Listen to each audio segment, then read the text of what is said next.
pues le estamos dando de nuevo la bienvenida. Soy el pastor Juan González desde la Congregación Proyecto de Vida en Ciudad Juárez y este es ya el último video con el cual vamos a concluir este 10º tema, donde hemos estado hablando de la herencia espiritual y de lo importante que es conectarnos con nuestras raíces de fe originales. Yo espero que hasta aquí el tema anterior que vimos quede claro y sobre todo para poder entender la importancia de la herencia espiritual que debemos delegar a las futuras generaciones y que debe de estar fundamentada 100% en las Escrituras. Y voy a quitar rápidamente mi cámara para que puedan ver la portada del último tema con el que vamos a cerrar esta serie de conferencias de ayuda espiritual. Y es precisamente el tema que le he llamado ¿por dónde empiezo si quiero seguir las raíces bíblicas originales de nuestra fe en el Mesías? Puse como ejemplo este pasaje de la Escritura de Efesios 2, 19 y 20, que dice lo siguiente. Pablo dice lo siguiente a la congregación de Éfeso: por lo tanto ustedes ya no son extranjeros ni advenedizos, sino conciudadanos de los santos y miembros de la familia de Dios. Ustedes son como un edificio levantado sobre los fundamentos que son los apóstoles y los profetas, y el Mesías mismo es la piedra principal. Así es de que este pasaje nos hace ver que nosotros ya no somos extraños, somos ciudadanos de la familia de Dios, del reino, pero como ciudadanos tenemos que respetar las leyes de ciudadanía. Y es ahí donde tenemos que sujetarnos a la fe, a las prácticas del pueblo de Dios que están fundamentadas desde luego en las Escrituras. Y nuestra fe pues está basado desde luego en la fe de los apóstoles y de los profetas, siendo la piedra principal Yeshua el Mesías. Así de que vámonos a irnos rápido para compartir este tema. Y vean la pregunta: ¿por dónde empiezo si quiero seguir la fe bíblica de Israel? ¿Cuáles son las celebraciones y mandamientos que como creyentes en Yeshua debemos guardar? Porque si usted dice, bueno, ahora entiendo, mi identidad es con el pueblo de Israel. Los primeros seguidores de Yeshua eran judíos, nunca quisieron cambiar a otra nueva religión. Tuvieron sus propias celebraciones, fiestas, que luego se distorsionaron cuando el cristianismo se separa de sus raíces. Y entra todo el paganismo que hoy vemos en muchas comunidades cristianas. Entonces, si yo digo, quiero regresar al inicio, ¿por dónde empezaría? ¿Qué debo de cambiar? ¿Qué debo de empezar a celebrar? Para ahora sí irme derecho por la fe original que proviene de la Escritura. Bueno, es lo que vamos a compartir el día de hoy. Y como siempre, pues retar a las personas a que se queden al final para que entiendan cuál era la fe original de los apóstoles. Y miren, quiero empezar con esto.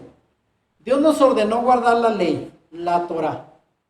Quiero hablar de este tema porque es uno de los más ignorados y más contradictorios que guarda un sector del cristianismo. ¿Cómo se define la ley? La palabra ley se ha interpretado bastante mal y esta aparece en hebreo como Torá, cuyo significado más preciso es instrucción y procede de la raíz semítica nemus, que quiere decir civilizar. O sea, en el hebreo moderno, los padres acostumbran a decir a los niños, niños pequeños, nemusi, que significa sé educado. Así que otro sinónimo de Torá puede ser la palabra educación o instrucción de vida. En otras palabras, la palabra Torá, que es en hebreo instrucción de vida, educación para la vida, se ha malinterpretado en las traducciones en español, como la Reina Valera, como ley. Y ley tiene un significado distinto. Cuando usted escucha ley en la calle, ¿a qué se refiere? A la autoridad, algo que se nos va a imponer, algo que debemos guardar, porque si lo rompemos, quebrantamos la ley y nos hacemos acreedores a una falta, a una condena, a un castigo, hasta ir a prisión.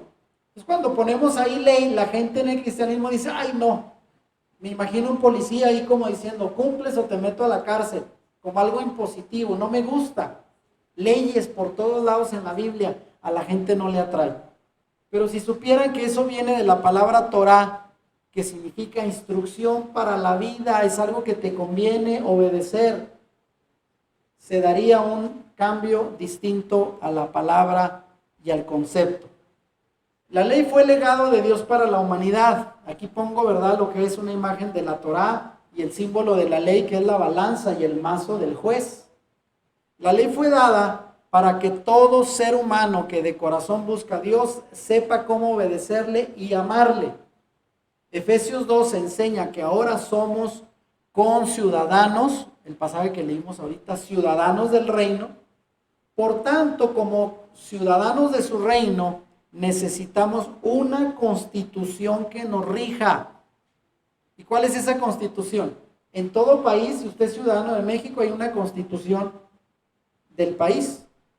Y usted tiene que conocerla para respetarla, porque si la desconoce y la viola, se hace acreedor a una falta. Entonces, como ciudadanos del reino, también hay una constitución que nos rige. ¿Y esa sabe cuál es?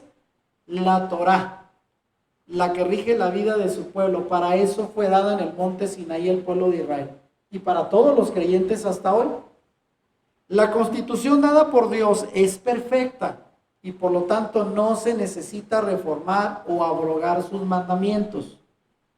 No se requiere una cámara de diputados para legislar y estar cambiando la ley según convenga. La ley fue establecida, la Torá, como el principio de valores que debemos de cumplir, y lo puso Dios y es permanente. No es que Dios diga, ¿saben qué? Ahora voy a reformar, hacer una reforma en la ley, porque ya cambió, ya no es la misma. Eso no existe, hablando de la ley del eterno Dios que conocemos. Ahora, si Dios no cambia, tampoco sus mandamientos y leyes. Malaquías 3:6 dice, porque yo, Yahweh, no cambio. Y por lo tanto en Hebreos 13:8 dice, Yeshua el Mesías es el mismo ayer y hoy y por los siglos. Dios, que no es como los hombres, no cambia ni altera su palabra. Eso lo confirma en 1 de Pedro 1, 24 y 25, cuando dice la Escritura, la hierba se seca y la flor se cae, pero la palabra del Señor permanece para siempre. Así es de que la Escritura, la ley, las instrucciones como tal, no cambian de generación en generación, permanecen igual, intactas. Entonces nos conviene conocerlas para no violar los mandamientos dados por el Señor para nuestro bien. Ahora vean, Yeshua no vino a eliminar la ley. El pasaje más conocido para confirmarlo es Mateo 5 del 17 al 19, para aquellos en el cristianismo que aún dicen, malinterpretando a Pablo, que él vino a abolir la ley, a ponerle fin, se equivocan. El propio Yeshua dijo estas palabras. No malinterpreten la razón por la cual he venido. No vine para abolir la ley de Moisés o los escritos de los profetas. Al contrario, vine para cumplir sus propósitos. Les digo la verdad, hasta que desaparezcan el cielo y la tierra, no desaparecerá ni el más mínimo detalle de la ley de Dios hasta que su propósito se cumpla. Entonces, si no hacen caso al más insignificante mandamiento y les enseñan a los demás a hacer lo mismo, serán llamados los más insignificantes en el reino del cielo. Pero el que obedece las leyes de Dios y las enseña será llamado grande en el reino del cielo. Hace poco le dije a un pastor que decía que las leyes ya habían pasado, creyendo malamente esto que el cristianismo en algún sector enseña. Le dije, pastor, pues usted, yo creo que si llega por gracia del Señor al cielo, yo creo que va a ser de los de segunda categoría y más insignificantes de todos. Y como que se enojó, dijo, ¿quién lo dice y por qué? Pues ahí está en la Escritura. El que considera el más insignificante mandamiento de la Torah y así lo enseña, será llamado el más insignificante en el reino. Y no dijo nada, porque ahí está, no lo digo yo, lo dijo el Señor. Pero si tú obedeces las leyes, la Torah, y así enseñas para que se guarden, vas a ser grande en el reino de los cielos. Y es lo que estamos tratando de enseñar. La ley no fue abolida por Yeshua, él vino a cumplirla. vino a darle su propósito correcto. Ahora, esta pregunta, porque algunos malinterpretan el tema de la ley diciendo, ¿la ley fue solo para los hebreos? El cristianismo tradicional cree que la ley fue dada por Moisés solo al pueblo hebreo, pero la Biblia dice, vean, Números 15 y 16. Porque en la comunidad regirá un solo estatuto para ti y para el extranjero que vive en tus ciudades. Será un estatuto perpetuo para todos tus descendientes. Tú y el extranjero son iguales ante el Señor. Así que la misma ley y el mismo derecho regirán tanto para ti como para el extranjero que viva contigo. Entonces ahí está, el Señor le dijo desde el tiempo de Moisés, el extranjero que vive en ti, que ya lo hemos dicho, salieron personas egipcias, yéndose detrás del pueblo de Israel al ver cómo ellos, el Dios de los hebreos sometió a los dioses egipcios y muchos extranjeros lo siguieron. ¿Y qué le dijo Moisés? Bueno, Señor, ¿qué hago con ellos? Si ellos no son israelitas, dijo, el mismo estatuto que te di, cumple para ellos.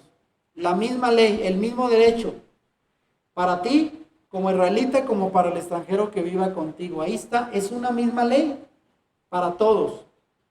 Ahora, ¿cuáles son los beneficios de guardar la ley?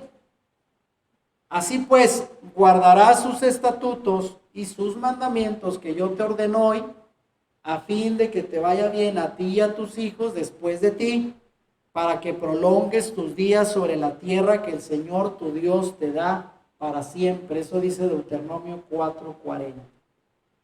Y la pregunta es, ¿y quién de nosotros no quiere que nos vaya bien y también a nuestros hijos y que nuestros días de vida sean prolongados? ¿Quién no quiere eso? Porque eso es la consecuencia de obedecer los mandamientos de Dios. Ya lo he dicho otras veces, la gente quiere los beneficios sin cumplir con los mandatos. Y no, la bendición de que nuestros hijos sean bendecidos y de que vivamos largos días en la tierra depende de guardar los estatutos y mandamientos que el Señor ordenó. Esa es la clave y los beneficios de cumplir la Torá. Ahora la pregunta, vean, ¿debemos de guardar los 10 mandamientos? Si preguntamos a un creyente si debe guardar los 10 mandamientos, si su respuesta es que sí, entonces debería aceptarlos todos. Pero resulta que para el católico no guarda el segundo mandamiento. ¿Cuál es?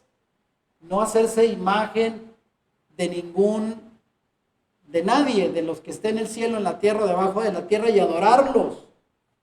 Violan el segundo mandamiento. ¿Y el cristiano evangélico cuál viola? El cuarto mandamiento, guardar el Shabbat. No es aceptado en el cristianismo. El día de reposo bíblico, el sábado, equivale en nuestro calendario, el Shabbat. Entonces, si guardas los mandamientos, pues guárdalos todos. No nada más elijas cuál sí y cuál no. Pero ¿en dónde dice la Biblia que ese mandamiento ha quedado derogado? Porque muchos dicen, no, eso lo guardaban los judíos, ahora nosotros guardamos el domingo. Y si el creyente dice que ya está libre de la ley, entonces la pregunta sería, ¿se deberían desechar los 10 mandamientos y permitir todo lo que ellos prohíben? Porque muchos dicen, ya la ley se acabó, entonces ya los 10 mandamientos ya no existen.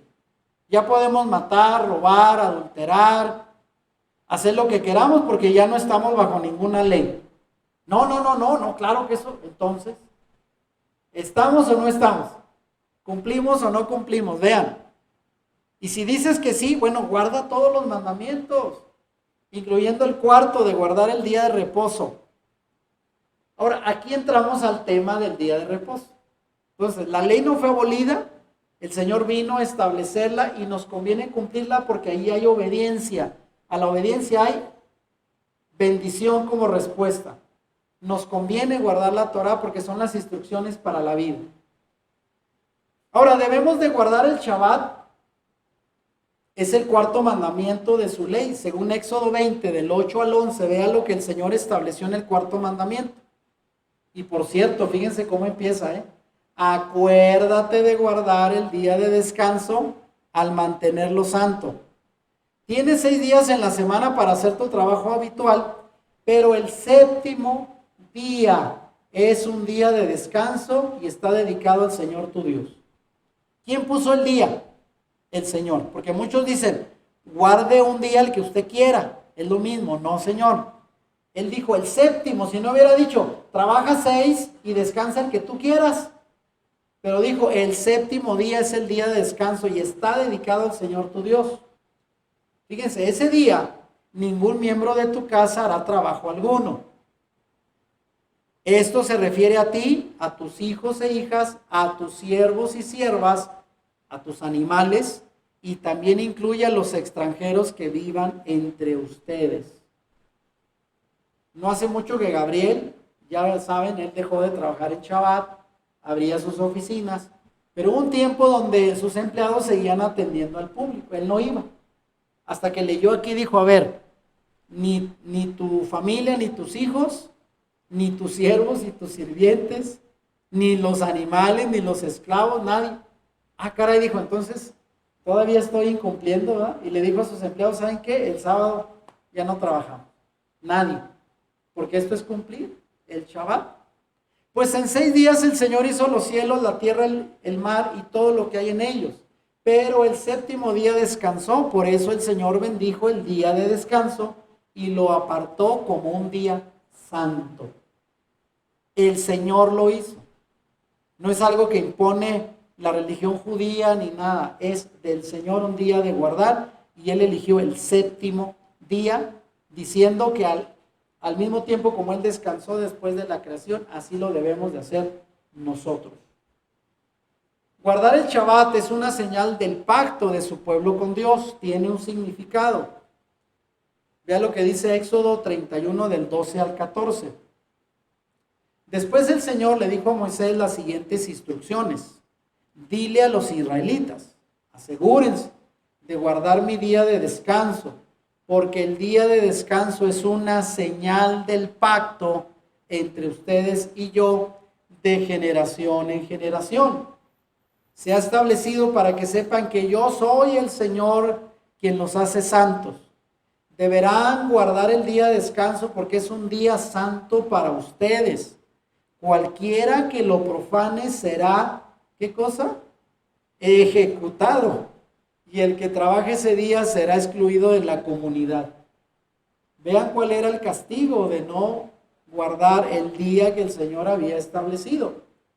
Podían ser cortados del pueblo, ¿eh? Era una ley que tenían que guardar porque era una señal del pacto, del acuerdo establecido entre Dios y el pueblo de generación en generación. No era temporal, era permanente. Ahora vean, ¿cuál es el propósito de guardar el Shabbat? El Shabbat es un tiempo para restaurar nuestra relación con el Creador.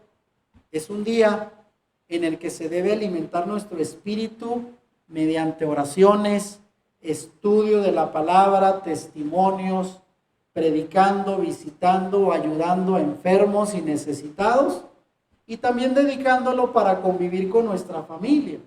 Durante el Shabbat nuestros cuerpos también descansan del trabajo semanal. Para aquellos que dicen, ¿y el Shabbat qué debo de hacer además de ir a congregarme? Bueno, todo lo que contribuye al descanso, a atender su familia, visitar, hacer cualquier buena obra que exalte al Señor, excepto trabajo remunerado. Porque si usted dice, voy a ir a visitar y me van a pagar, pues ya está trabajando. ¿Queda claro? Bueno, esto es algo que hay que ir entendiendo. Porque yo sé que a algunos se les complica porque dicen, no, oiga, pastor, es que yo trabajo el sábado.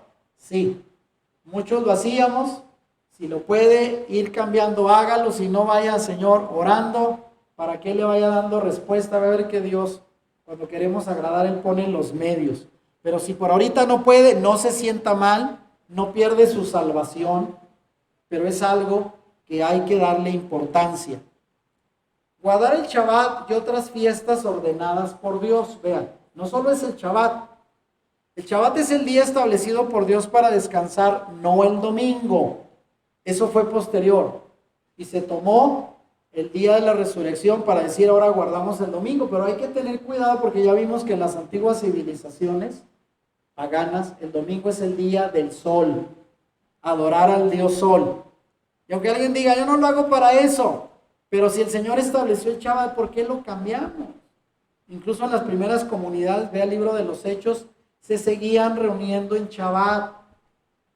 Eso era. Y aunque algunos dicen que se reunían el primer día, lo que pasa es que el Shabbat, recordemos, y ahí va una clave, los días hebreos empiezan al atardecer y terminan al atardecer. Si se reunían en la tarde del Shabbat, como nosotros lo hacemos aquí a las 4 de la tarde, si termina nuestro servicio a las 7, 8 de la noche, que ya se oscureció, ya estamos en domingo, primer día de la semana. Pero no es que los primeros cristianos se reunieran el domingo en la mañana, se reunían el Shabbat en la tarde y a veces les ganaba y empezaba el domingo. Por eso seguían reunidos en domingo. ¿Sí lo entiende? Eso es algo que hemos pasado por alto y pensamos que los primeros creyentes cambiaron al domingo. Ahora, hay que guardar el Shabbat, no el domingo ni ningún otro día de la semana, porque algunos dicen cualquier día, mientras sea para Dios está bien. No. Pero Dios además ordenó guardar otros días festivos durante el año. Durante estos días festivos también se deberá guardar reposo, que el término reposo significa Shabbat, no sábado. Shabbat significa reposo. Y los días de guardar, aunque no sean en sábado, también se deben guardar como un Shabbat, porque el Shabbat significa reposo, no sábado. ¿Queda claro? Cuando hablamos de Shabbat, muchos dicen, el sábado. No, cae en nuestro día, en nuestro calendario en sábado, pero es un día de guardar, el séptimo día. Bajo las mismas normas que en el día sábado, Dios nos ordena guardar Shabbat o reposo, tanto los sábados semanales como las fiestas de Yahweh, que pueden caer en otro día, establecidas como prototipos proféticos de importantes acontecimientos futuros. Y a partir de aquí voy a empezar a hablar de las fiestas bíblicas. ¿Les interesa? Entonces, ¿qué debo de hacer para seguir la fe original del pueblo de Israel? Guardar la ley, la Torá. Ya vimos que no fue abolida. Número 2, guardar el día de reposo establecido por Dios, el Shabbat, que en nuestro calendario cae en sábado. Y empieza desde el viernes en la noche, ¿sabían? Siendo más exactos, al atardecer del viernes empieza el Shabbat. No a las 12 de la noche, porque acuérdense, nuestros horarios de 12 de la noche cambia el día. En el tiempo de Dios establecido en la Biblia es al atardecer del viernes, empieza Shabbat y termina el sábado al anochecer. ¿Sí? Es para guardar, dedicarlo al Señor, al estudio, a la visita, a la familia, al descanso y no a trabajo remunerativo. Tercer cosa que hay que hacer, pues guardar las fiestas del Señor. ¿Y cuáles son? Miren, ¿cuáles son las fiestas bíblicas que debemos de guardar? Fíjense lo que dice Levítico 23:2. En todo el capítulo 23 de Levítico encontramos todas las fiestas bíblicas. Debe de leer el capítulo completo. Pero aquí dice el verso 2, habla a los hijos de Israel y diles, las fiestas solemnes de Yahweh, las cuales proclamaréis como santas convocaciones serán estas.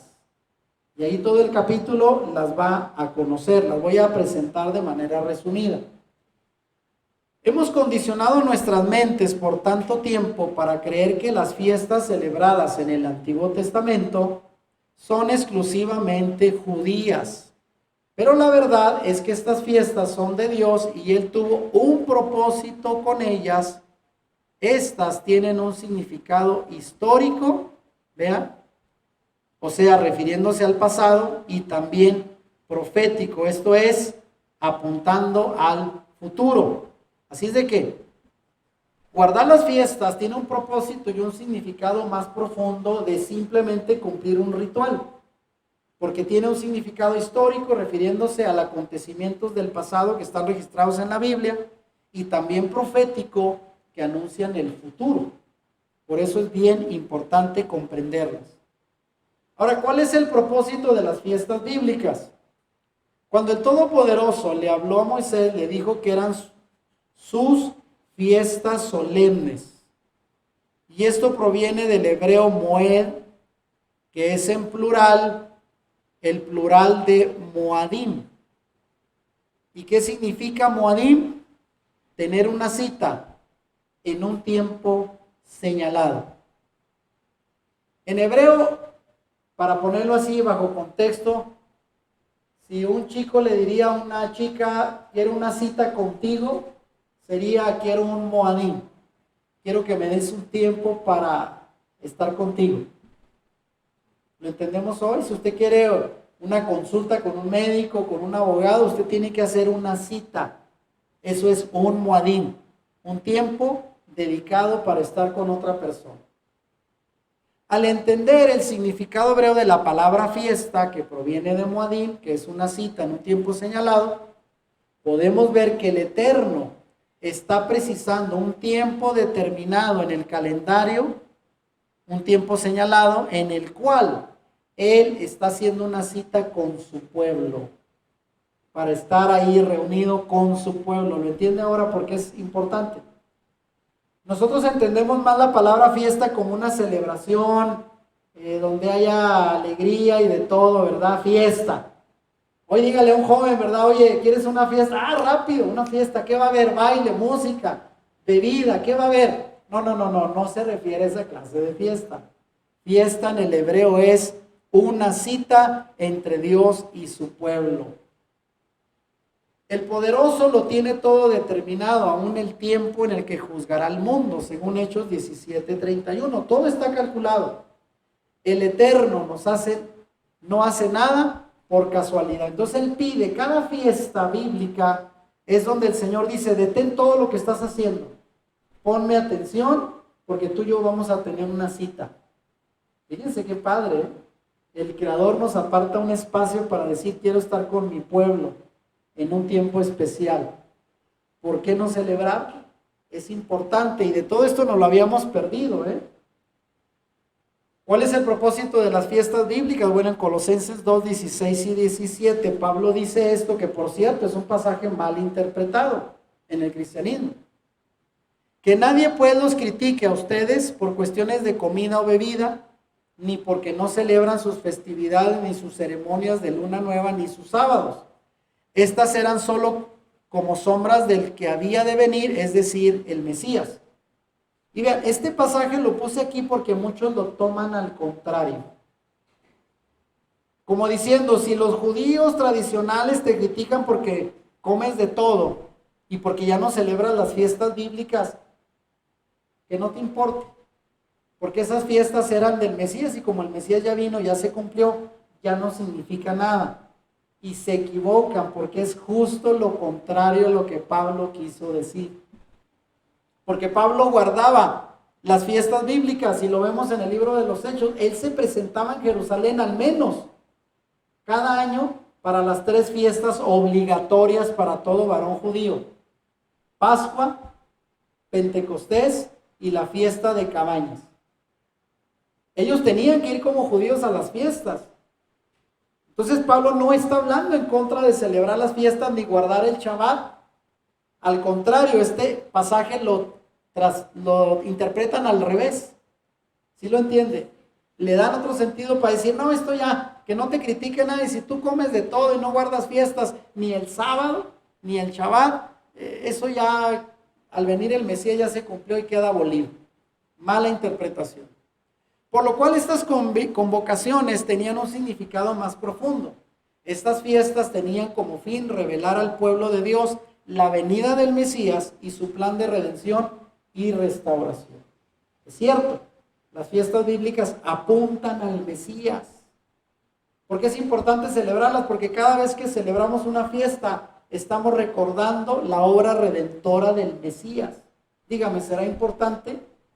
O mejor seguimos celebrando Halloween y San Valentín, que nada tiene que ver con nuestro Mesías.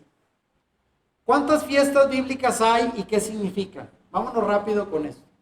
Son 7 las fiestas mayores o las principales, las cuales requerían que los judíos viajaran al templo de Jerusalén. Éxodo 23, 14 al 19 da instrucción de que el Señor quería que los varones, al menos judíos, fueran a celebrar 3 de esas fiestas. No, si no todas, si vivían en el extranjero, estaban obligados a cumplirlas.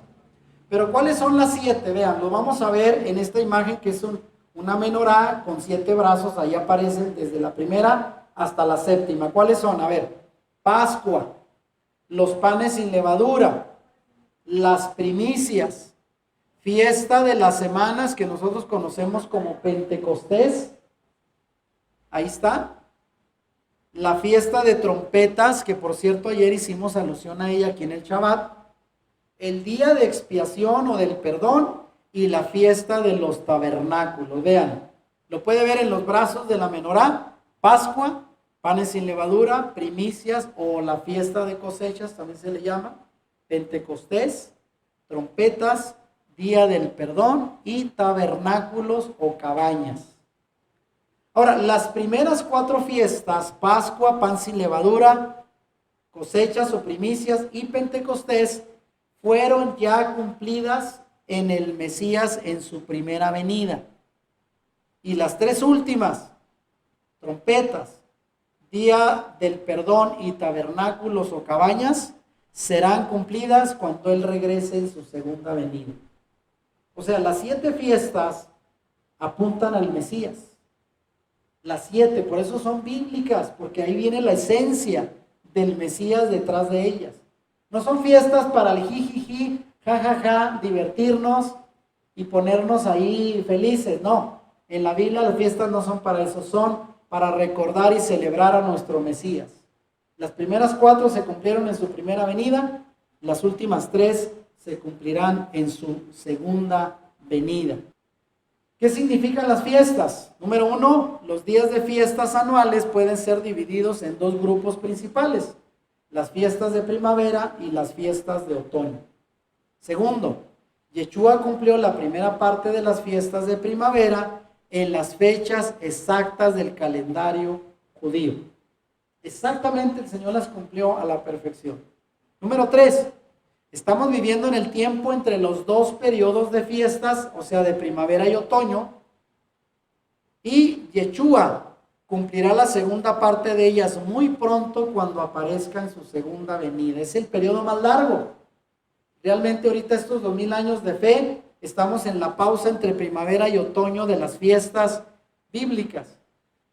Todas las fiestas son tanto históricas como proféticas, o sea, tienen un cumplimiento en el pasado y uno en el futuro. Todas nos enseñan acerca del Mesías. Sexto, todas están enmarcadas en un contexto agrícola, porque el pueblo era agrícola.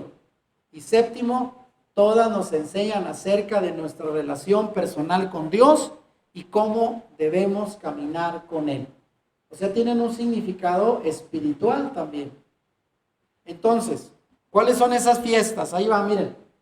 Este calendario es quizás así rápido un esbozo, un diagrama de cuáles son las celebraciones y en qué fechas caen.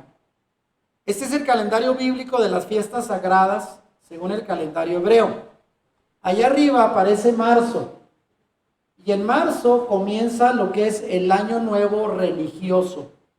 El primer mes para el pueblo hebreo fue en nuestro calendario en marzo. Ahí empieza el año religioso, el año sagrado, porque el pueblo judío actual tiene un calendario religioso y un calendario civil, que es diferente. Y en el día 14 del Nisan, del mes de Nisan para ellos, el primer mes, o el mes de Abib también se le llama, comenzaba la primera fiesta que es Pesaj, que se traduce como Pascua. Luego venía al terminar Pascua 7 días de panes sin levadura. También entre nuestros meses de marzo y abril, caen nuestros meses marzo y abril, lo que era el primer mes del calendario religioso llamado el mes de Abib o Nisan. Y luego después de 7 días de panes sin levadura viene la fiesta de primicias que se le llama en hebreo Bikurim. Y después de estas 3 primeras fiestas en primavera, entre marzo y abril, pasan 50 días para la fiesta de verano, que es la fiesta de Pentecostés o la fiesta de las semanas, que en hebreo se llama Shavuot. Eso cae más o menos en junio en nuestro calendario. ¿Está bien? Esa es la cuarta fiesta. Y luego ya pasa julio, agosto y entre septiembre y octubre, en otoño, en el séptimo mes del calendario religioso judío, vienen las últimas tres fiestas, que es la fiesta de trompetas, que se le llama Chofarim, en el primer día del séptimo mes del calendario hebreo, que es el mes de Tisri. Y luego enseguida, a los 10 días, viene la fiesta del perdón o de la expiación, que se le llama Yom Kippur, y terminamos en octubre con 7 días de la fiesta de tabernáculos o cabañas, que se le llama en hebreo Sukkot. Y es donde 7 días el pueblo judío vive bajo de una cabaña, para recordar algo importante en su historia. Entonces son 7 fiestas, comenzando en el año religioso, en el primer mes de Aviv, y las otras en el séptimo mes de Tisri. Entonces, en nuestro calendario, marzo, abril, luego en junio Pentecostés, y entre septiembre y octubre las últimas 3 fiestas de las 7 bíblicas. Más o menos lo entienden. Hay que darle una estudiada, porque el calendario bíblico hebreo obviamente es diferente al calendario occidental. La Pascua, vamos a irnos rápido repasando las 7 fiestas y terminamos. La Pascua es Pesaj y conmemora la liberación de la esclavitud en Egipto. La Pascua celebra la liberación de la esclavitud en Egipto cuando se sacrificó el Cordero Pascual. El Mesías es nuestro Cordero Pascual, según lo dice 1 Corintios 5:7. Pablo dice, porque nuestra Pascua, que es el Mesías, ya fue sacrificada por nosotros. Y en Isaías 53, del 7 al 10, se habla del Mesías y su sufrimiento como cordero llevado al matadero. Recordemos que así lo presentó Juan, como diciendo, aquí está el cordero que quita el pecado del mundo. Y los judíos tomaban un cordero el día 10 de Nisán, el primer mes, el mes de Aviv también se le llama, y lo sacrificaban el día 14, entre marzo y abril. Y justo, vean, el día en que ellos elegían el cordero, el día 10, para el sacrificio, fue el día en que el Señor entró en su entrada triunfal a Jerusalén. Y el día 14, 4 días después, exactamente cuando estaban sacrificando el cordero en las casas, fue la tarde en que Yeshua estuvo en el madero crucificado. Exactamente. ¿Qué quiso decir? Yeshua es el cordero sacrificado por nuestros pecados. Es nuestro Pesaj, nuestra Pascua. Ahora, la segunda fiesta, panes sin levadura, se le llama en hebreo Hamatzah. Hamatzah significa panes sin levadura y recuerda a Yeshua estando en la tumba. El 15 de Nisán, el día siguiente de la Pascua, comenzaba la fiesta de los panes sin levadura y duraba 7 días. Celebraban la salida de Egipto y el viaje por el desierto cuando Dios les envió el pan del cielo o el maná para alimentarlos. ¿Se recuerdan? Esto representaba en la historia hebrea. Ahora, la levadura, ¿por qué son panes hechos sin levadura? Porque la levadura representa el pecado. Según 1 Corintios 5, del 7 al 8, lea el pasaje. Yeshua fue sin pecado como el pan sin levadura y dijo que era el pan de vida que descendía del cielo. ¿Se recuerda? Entonces Yeshua, que fue sin pecado, la ofrenda, el pan sin levadura, fue sepultado ese día y representa el maná, el pan del cielo, que fue dado al pueblo durante su peregrinar en el desierto. Y que fue guardado en el arca, por cierto, una porción del maná que no se dañó y fue guardado para las siguientes generaciones en el arca del pacto. Entonces, panes sin levadura representa a nuestro Mesías sin pecado, sin levadura, guardado en el sepulcro. Eso es panes sin levadura. Primicias, tercera fiesta. Las primicias, llamadas en hebreo bikurim, conmemoran la resurrección de Yeshua. Vean, todo tiene que ver con el Mesías. Originalmente, históricamente, tenía que ver con algún acontecimiento en la historia del pueblo de Israel, pero el significado profético apunta a nuestro Mesías. 3 días después de ser sepultado Yeshua, se celebra la fiesta de las primicias o primer fruto, que fue el día exacto en que Yeshua resucitó. No fue casual. Los israelitas celebraban el cruce del Mar Rojo. Cada familia traía un manojo de cebada al templo, los cuales representaban el primer fruto de sus cosechas, y los sacerdotes lo mecían ofreciéndolo a Yahweh en el templo. Ahí ven en el lado izquierdo el sacerdote con una gavilla de cebada, que era lo que ellos cosechaban en esas fechas, y la ofrecía como una ofrenda al Padre. Y ese mismo día, Yeshua resucitó para ofrecerse como una ofrenda. Por eso cuando María Magdalena lo quiso tocar, ¿se recuerdan? Ya resucitado, dijo, no me toques, porque todavía no subo al Padre, tengo que ser mecido como ofrenda delante del Padre. Era las primicias de los muertos, la resurrección. Por eso 1 Corintios 15:20, Pablo dice, mas ahora el Mesías ha resucitado a los muertos. Primicia, ahí está, Bikurim, de los que durmieron es hecho. Él fue la primera ofrenda ofrecida ante el Padre, el mismo día que Él resucitó de entre los muertos. ¿Cómo la ve? No lo entendía esto antes, ahora lo va comprendiendo. Cuarta fiesta, la fiesta de las semanas, Pentecostés, en griego. En hebreo se llama Shavuot. Y en ella se conmemora históricamente la entrega de la ley y para nosotros la venida del Espíritu Santo. Después de la fiesta de primicias se cuentan 7 sábados, o sea 49 días, 7 semanas, y al día siguiente, que es el primer día, ahí sí es domingo, se celebra la fiesta de las semanas, también llamada Pentecostés, que significa 50 días. O sea, 50 días después de la fiesta de primicias. Esta fiesta conmemora el día en que el Creador bajó del monte Sinaí para establecer el pacto con su pueblo, dándole las leyes mediante Moisés. Y esto lo vemos en Éxodo 19. Ese día Yahweh descendió sobre el monte Sinaí en fuego y humo, truenos y relámpagos y sonido de bocina de chofar muy fuerte y con gran estruendo. Esto lo vemos en Éxodo 20:18. Fue una revelación, ahora sí que con truenos, relámpagos y voz tronante. Y ahí el Señor dio pacto a su pueblo entregando sus leyes y mandamientos. Ahora vean, ¿qué significa en el tiempo profético la fiesta de las semanas, Shavuot, que ahora conmemora la entrega de la ley impresa en la mente y el corazón a través del Espíritu Santo que vino?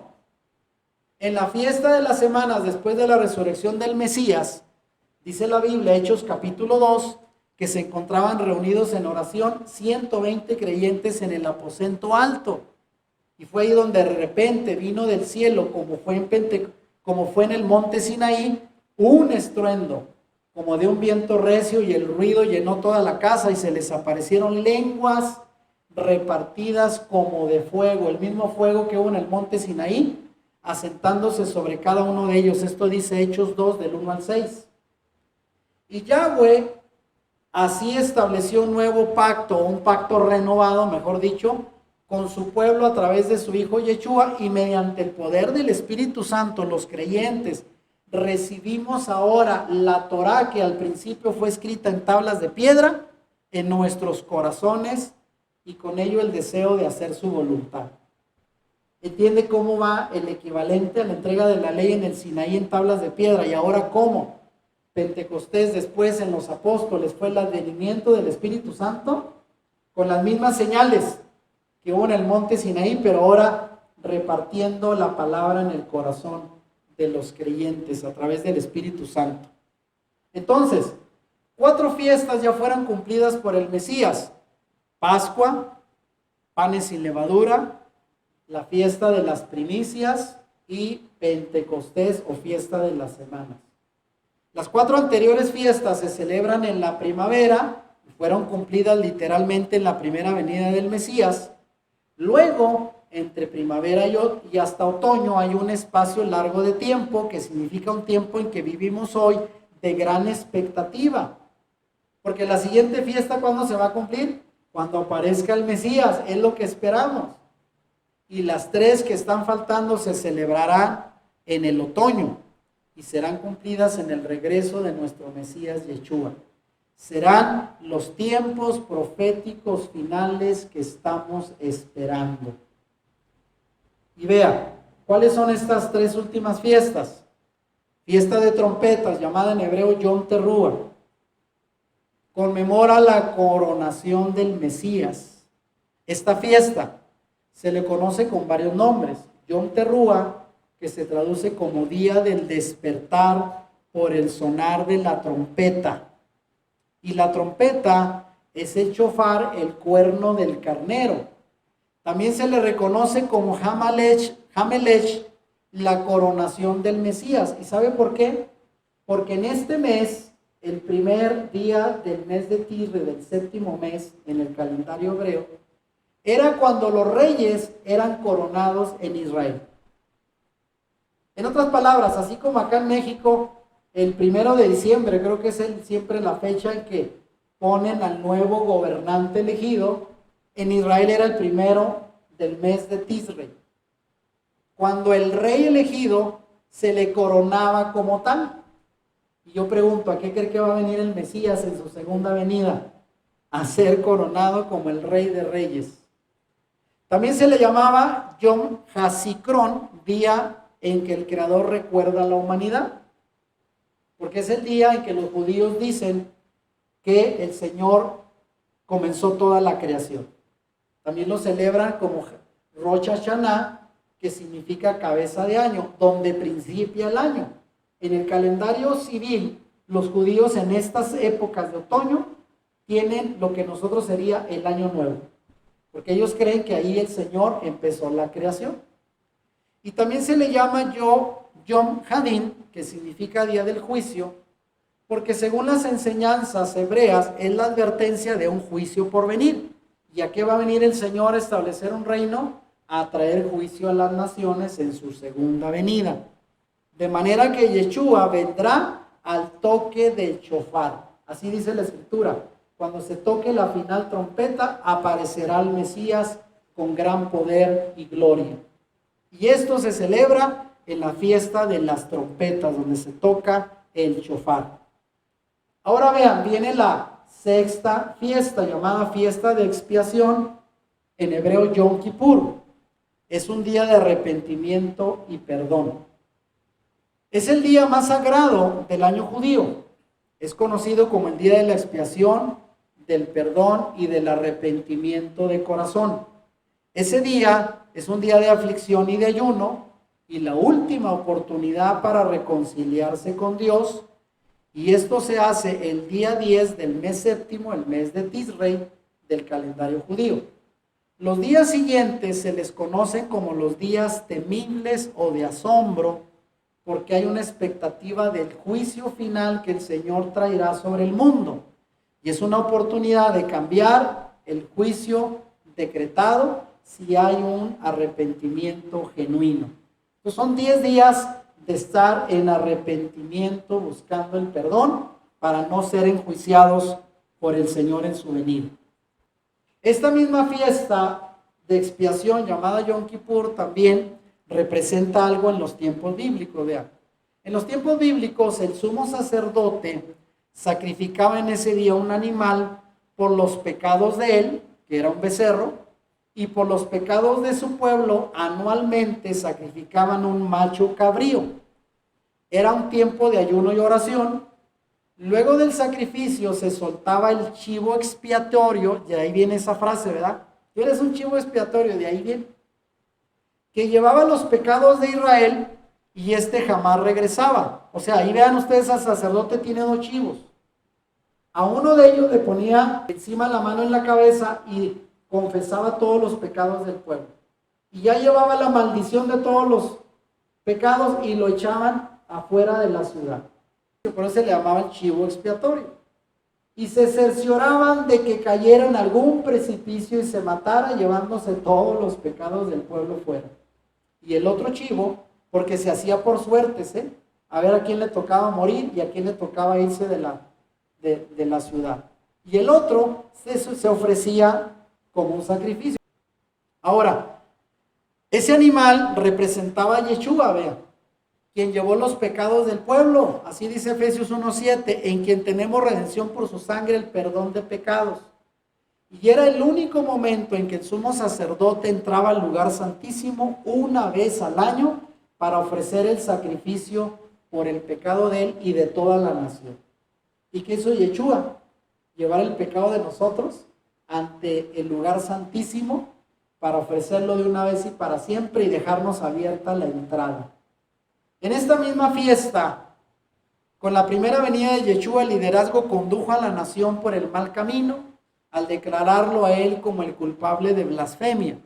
Debido a esto, él dijo que no lo verían a él de nuevo hasta que dijeran, ¿qué dice Mateo 23:39? Bendito el que viene en el nombre del Señor. De este día se habla en Zacarías 14:4, cuando Yeshua firmará sus pies sobre el monte de los olivos y se reconciliará con su pueblo arrepentido. O sea, el Señor cuando venga en el día de expiación, el pueblo lo va a reconocer y le va a decir, nos equivocamos, tú eres nuestro Mesías, estamos arrepentidos, y el Señor los va a perdonar. En el día de expiación, cuando el Señor pagará por el pecado del pueblo y los perdonará de nuevo. Ahora, en la última fiesta, la séptima fiesta de los tabernáculos, conocida en hebreo como Sukkot, es la fiesta donde celebran a Israel viviendo en el desierto en cabañas. Conmemoran los 40 años de la travesía de Israel en el desierto. La celebración dura 7 días, del día 15 al 21 del mes de Tisre, el séptimo mes. Y el pueblo hebreo debe construir chozas con ramas y vivir en ellas por 7 días para recordar que vivieron bajo el cuidado de Dios durante los 40 años en el desierto. Imagínense que hay judíos muy millonarios que viven en mansiones y en 7 días ponen una carpita fuera de su casa y ahí viven por 7 días. Recordando que antes fueron peregrinos en el desierto, recordando así la fidelidad y protección de Dios. Todos deben regocijarse por la protección sobre su pueblo y por la cosecha de los frutos. Nosotros vamos a hacer ahora, la tercera semana del mes, vamos a construir una cabañita y aquí vamos a comer para recordar la fiesta de Sukkot. Podemos conocer y recordar a Yeshua a través de las fiestas. Nos estamos acercando ya al final. Yeshua nació en esta fiesta en una sukkah, recordándonos que él se hizo tabernáculo entre su pueblo. ¿Sabía que Yeshua nació en Sukkot? Exactamente en Sukkot. ¿Qué representa? Que él vino a hacer una cabaña entre su pueblo, a vivir entre su pueblo. Y esta fiesta anuncia el gozo del reinado mesiánico de justicia y paz durante el milenio, haciendo un paralelo a la entrada de Israel a la tierra prometida luego de los 40 años en el desierto. En el milenio, todos los moradores de la tierra subirán a Jerusalén cada año a celebrar la fiesta de tabernáculos. Eso dice Zacarías 14, del 16 al 19. Y una pregunta: si en el milenio todos los creyentes vamos a celebrar las fiestas, incluyendo esta de tabernáculos, ¿por qué no las celebramos desde ahorita? Relación de las fiestas bíblicas con el plan de redención de Yeshua. Cuando se ignora el propósito y significado de las fiestas bíblicas, se ignora mucho de las acciones proféticas del ministerio terrenal de Yeshua y sobre todo los eventos esperados cuando regrese de nuevo para completar su plan de redención al final de los tiempos. Todas las riquezas de estas fiestas no las habíamos perdido por el solo hecho de haber pensado que estas fiestas no eran para nosotros, sino para los judíos. Pero ahora podemos y debemos celebrarlas, porque todas apuntan a nuestro Mesías. ¿Qué piensan las personas cuando hablan sobre las raíces hebreas de la fe? Con esto vamos a concluir. Cualquiera que busque sobre el tema por internet encontrará que hay muchas páginas sobre el tema, unos hablando a favor y otros en contra, desde luego. De los que hablan de manera negativa, lo tildan de ser una secta o un grupo de judaizantes, pero muy equivocados, porque ¿qué eran los judaizantes según la Biblia? Era un grupo de cristianos judíos en la iglesia primitiva, primer siglo, que afirmaban que la circuncisión y la observancia de la ley eran necesarias para la salvación y trataban de imponerlas a los gentiles convertidos. Y nosotros no hacemos eso. Nosotros no decimos, si usted no guarda la ley y se circuncida, no es salvo. Nunca decimos eso. La salvación es por la sola fe en el Mesías Yeshua, en su sacrificio. Pero sí enseñamos que obedecer los mandamientos debe ser consecuencia de nuestra obediencia y gratitud por recibir la salvación, que es diferente. Nunca imponemos guardar ningún mandamiento como requisito para ser salvos. Eso era judaizar. Entonces no somos judaizantes. ¿Hay desconocimiento del movimiento de raíces hebreas? Sí.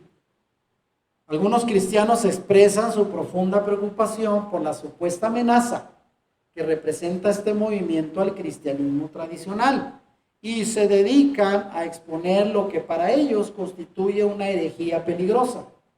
Y sí, usted va a escuchar pastores hablando en contra como si esto fuera algo satánico, diabólico, y no es cierto, porque desconocen el origen, lo que en verdad se enseña en raíces hebreas. Pero por desgracia, la mayoría solo denotan su ignorancia sobre el verdadero propósito de este movimiento y sobre todo, hacen en su defensa un uso desmedido de pasajes fuera de contexto. ¿Cómo lo suelen hacer? Para desacreditar un movimiento que es legítimo. Lo que sí debemos señalar, vean, que hay formas externas y erróneas de adoptar costumbres judías. Algunos sí tendrían razón en criticar al movimiento por esto que voy a decir. Algunos grupos cristianos que se han vuelto a las raíces hebreas han adoptado costumbres judías o prácticas y rituales de adoración judías. Algunos han decidido, por ejemplo, usar la kipá, que es la pequeña cubierta redonda que va en la cabeza. Otros se ponen los tefilín, que son las tiras de cuero que amarran algunos versos bíblicos al brazo durante la oración o en la frente. Y otros se cubren con el talit, que es manto de oración. El manto de oración es bíblico, los tefilín también vienen en la Biblia, y no es eso que esté mal o bien, sino que exageren en formas de decir somos diferentes a los demás, andamos con barbas y con toda una serie de atuendos, y ahí es donde sí el cristianismo dicen, ustedes ya son judíos. Quizás lo relacionan de mala manera con algo externo. Algunos han aprendido incluso a hablar hebreo y aún adoptado nombres hebreos. Algunos se cambian el nombre, ¿sabía? Otros expresan sus raíces hebraicas por medio de la danza davídica de adoración. No está mal. Pero todo esto es solo expresiones externas y no representa necesariamente la única manera de identificarse con las raíces hebreas de la fe de Israel. En otras palabras, todo esto es secundario. ¿Es pecado hacerlo? No, pero tampoco no es la esencia de lo que queremos transmitir. Porque si no la gente va a decir, si yo tengo que andar vestido como ustedes y hacer todos los rituales, mejor no quiero. Y se perderían la esencia de raíces hebreas, que es volver a la fe original, que eso es lo esencial de raíces hebreas. No rescatar costumbres judías, eso es secundario. Y aquí ponemos, lo que en verdad representa el movimiento de raíces hebreas es esto. El deseo de Dios es que vayamos más allá de esos símbolos y prácticas externas religiosas. Y Dios busca personas, oigan bien, aquí dice, Dios busca personas que se conviertan en discípulos apasionados como Moisés, David o Pablo, cuyas vidas fueron consumidas por su amor al Señor y determinaron seguirle aún hasta la muerte, sin importar cualquiera de esas costumbres o ritos externos. Entregaban sus corazones sin reservas a Dios y sus vidas eran ejemplo de ardiente amor, ferviente obediencia y sincera humildad. Ese es el verdadero mensaje de las raíces hebreas. Ahora, llegamos a las preguntas para concluir. ¿Qué piensas ahora que sabes de dónde provienen las raíces bíblicas de nuestra fe? ¿Estás dispuesto a recuperar tu herencia y tu verdadera identidad israelita y a dejar atrás las doctrinas y prácticas no bíblicas para volver a las raíces hebreas de nuestra fe. Ojalá y podamos decir todos amén, porque eso es el propósito del movimiento de raíces bíblicas hebreas, no una nueva iglesia, no una denominación, no imponer prácticas judaizantes. Y aquí aclaro, vean, que esto no tiene que ver con judaizar, ya explicamos qué es judaizar. Nadie estamos imponiendo un nuevo criterio para salvación. La salvación sigue siendo por la fe en el Mesías, en su sacrificio. Y además porque nuestra identidad es con la casa de Israel y no fomentamos prácticas judías sino bíblicas. La casa de Judá es diferente, ya lo vimos. Los judíos actuales vienen de la casa de Judá, nosotros de la casa de Israel. Las raíces hebreas es pues un movimiento de restauración de la fe que nos lleva a la senda antigua, y ahí se cumple lo que dice Jeremías 6:16.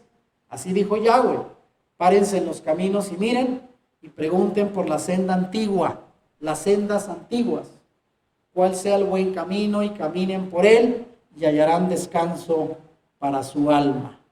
Mi interés en este tema ha sido demostrar que nuestras verdaderas raíces de fe provienen del pueblo de Israel. Ahora muchos creyentes en Yeshua estamos regresando a nuestra herencia en la fe original del pueblo elegido de Israel. Y ahí termina. Hasta aquí el tema de hoy. Fue largo, pero dice que fue lo nuevo que aprendiste y cómo te sientes con esta nueva información. Aquí termina. Espero que con este cierre entendamos que como creyentes en el Mesías hebreo, a ver, resumamos, hay que guardar la Torah no para ser salvos, sino porque ya somos salvos. Son las obras de justicia que nos caracterizan como hijos del Señor. Debemos de guardar el Shabbat. ¿Qué día? El séptimo día, el sábado en nuestro calendario. Debemos de guardar las 7 fiestas bíblicas porque todas apuntan a nuestro Mesías. Las primeras 4 en su primera venida, las últimas 3 en su última venida. Y una cosa importante, no casarnos con rituales judíos, que esos son secundarios. No condenan a los que los practican, pero en eso no consiste la verdadera fe en el Mesías. Eso es externo, secundario. Usted no me ve con barbas, no me ve vestido como los judíos de la actualidad. Simplemente mi fe está puesta en el Mesías hebreo y nada tiene que ver con cuestiones externas. Respetamos a quien lo haga y a quien no, no está obligado. Así es de que hasta aquí el resumen de cómo poder seguir desde ahora nuestra fe en las raíces originales de nuestro Mesías. Si te gustó este video, dale like y compártelo con tus amigos. Suscríbete a nuestro canal si no lo has hecho y activa la campanita para que YouTube te avise cuando subamos nuevos videos. Bendiciones.